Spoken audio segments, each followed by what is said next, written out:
afternoon, everybody. So today is the 11th of August 2025. We sat in South Africa.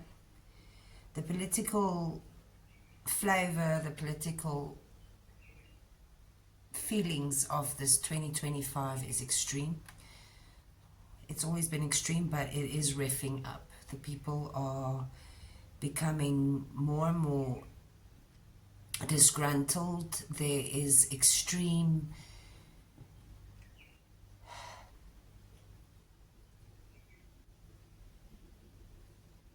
fear, chaos,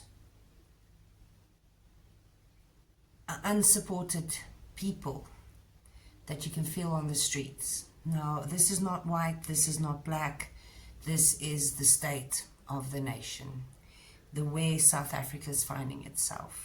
Yes, we've had many podcasters standing up and spreading the word. We don't think it's getting out so much. The media has been under lockdown to an extent, and then also what is allowed to be said or not said. Lots of racist allegations are sticking out its heads with officials and governmental officials. It seems like the whole of the GNU is like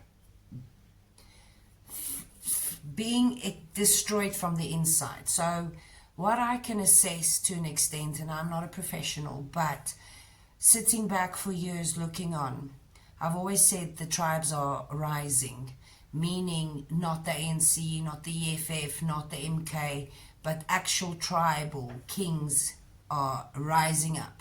So I read something very inconspicuous this week. It's kind of hidden, but nobody wants to speak on this. Nobody really documents this. Nobody speaks on it at all.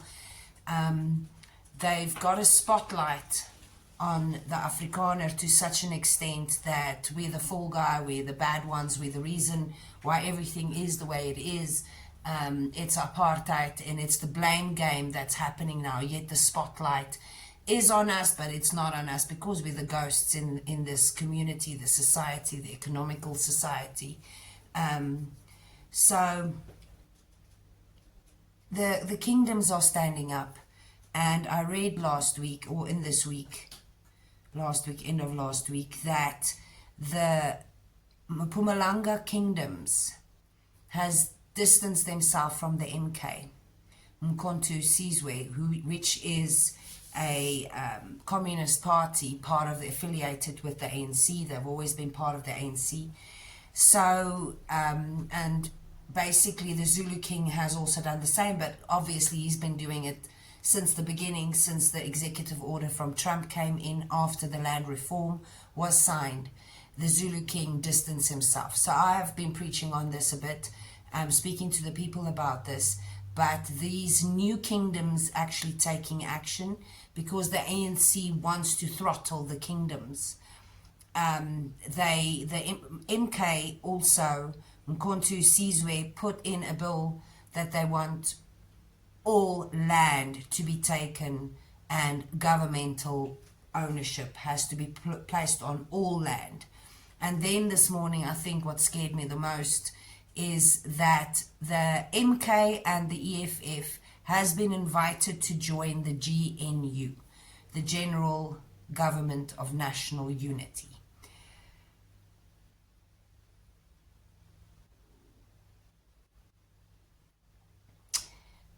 The fears of the ANC and their coup. Now, the coup that they've been whispering about was not a governmental coup. It was not an external coup from the outside, but it is the tribal kings that's standing up for their own people and their own land, which has ineffectively been taken by the ANC government. Now, when Fikile said, and that's a minister, that we as the white people have been treated the best by this government, I was thinking about this quite intensely, and I started realizing that two groups of this country has been treated very differently. And it was easy to kind of keep us mollycoddled in these frogs that's been boiled their own people, they've been ruling like communists. This is the last part of the absolute takeover of South Africa. And yes, in our heads it happened 31 years ago. And we thought it should go better. And why has it not gone better for the people, the majority? Why has the majority suffered so much? Why is there lack of education? Why is there lack of hospitals and support and governmental assistance and support? I mean, 350 Rand is nothing. And I'm not saying people should get any more or any less. It's not about that. It's about what the government has put into their people. It was mollycoddling them into thinking they were actually doing something, and it was achieved. But this last move is the last throes of an absolute communist state of South Africa. Now, the feelings outside your house and outside your gates are extreme. I was in the Pick and Pay the other day, and just standing in a queue, two young black men that worked for the Pick and Pay in Gauteng was walking past each other, put a gun into their hand, well, not a gun, but the hand signaling a gun, like, and they were walking past each other and going, pa, pa, pa, pa.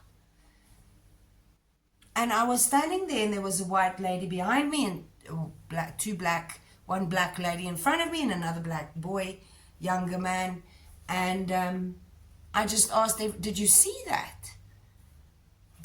Was it just me that saw this? And this white woman behind me was like, what? What are you talking about? And it was a split second that this bubble has been constructed to such an extent that people don't look around them. They don't see what's happening.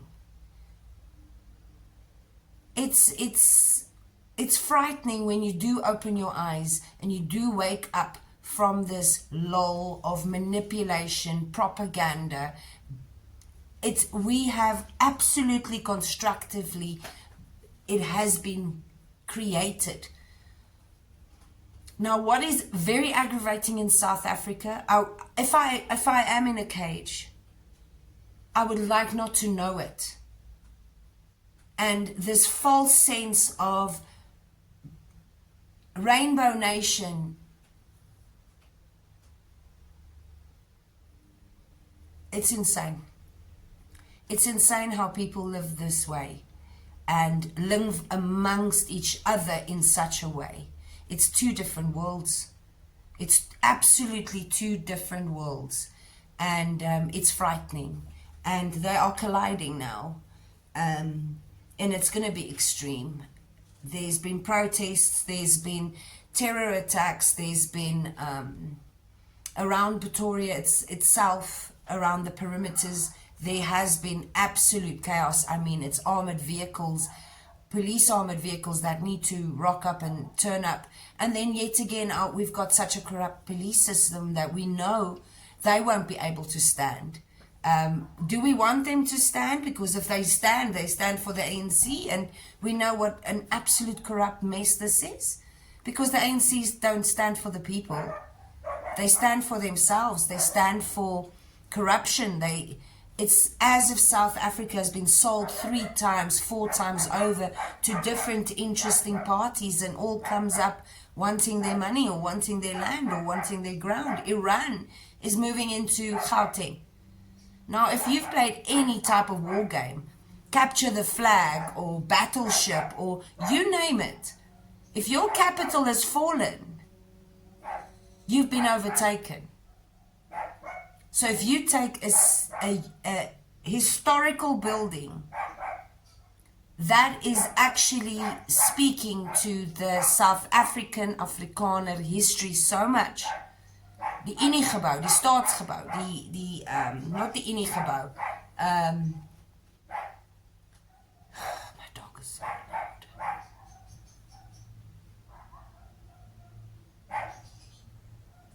it's such a poignant space to say that the central city of Pretoria has fallen to Iran. They just came in taking their dues. It's happened. But now all the refugees that do watch my program, or any South African that do watch my program, you need to start saying goodbye.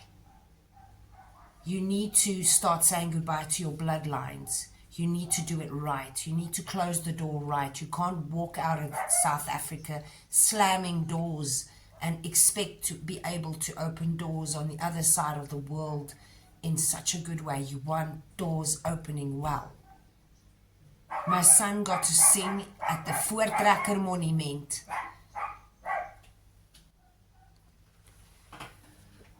My son got to sing at the Voortrekker Monument, Our Father's Prayer. It was the most beautiful goodbye that I think he could have ever expected, because it's our history, it's his bloodline, ons is Afrikaans. Die gebed, die vergifnis, the forgiving and forgiving, for us to ask and pray for forgiveness and then also beg to be able to forgive. He had that opportunity, and I was sitting there and I picked him up afterwards, and he was so ill.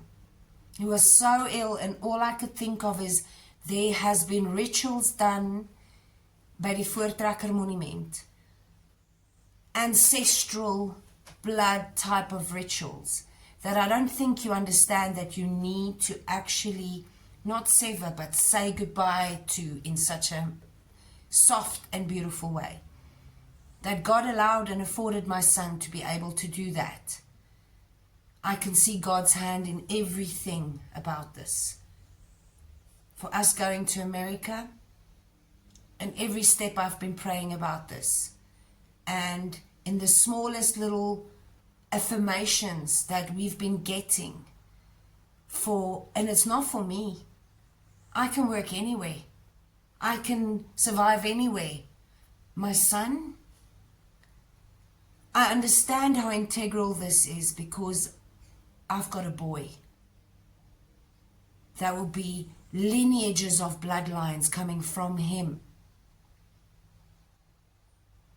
And how God is orchestrating and working for him to do it right. So I beg for you and I implore to you, anybody watching this video specifically, do right. Do right by your standards of right. Do right by God. Because he's taking us on a journey. He's taking us out of this country. He's taking us away. And pray for Donald Trump. Pray for Elon Musk. Lift up their arms, and yours and ours, because we're going to need to be strong now. And we're asking for the men, and I know everything in you wants to stand up and fight because you are being antagonized into positions to actually fight. You've got people walking around in your face going, pa, pa, pa, pa, slit the throat of whiteness. On every place you walk into, from shop to anywhere you go now, there's this antagonizing, let's see if this Burki loses his shit. Don't. Your mission is not to fight for South Africa anymore. It's to fight for your children's futures. And your future is not here anymore. We are fighting for a different future. And now it's going to take a lot of strength from our men. God, your marriages at the moment. So many marriages are being attacked. This is a spiritual warfare that I've never experienced. Families, marriages, our children.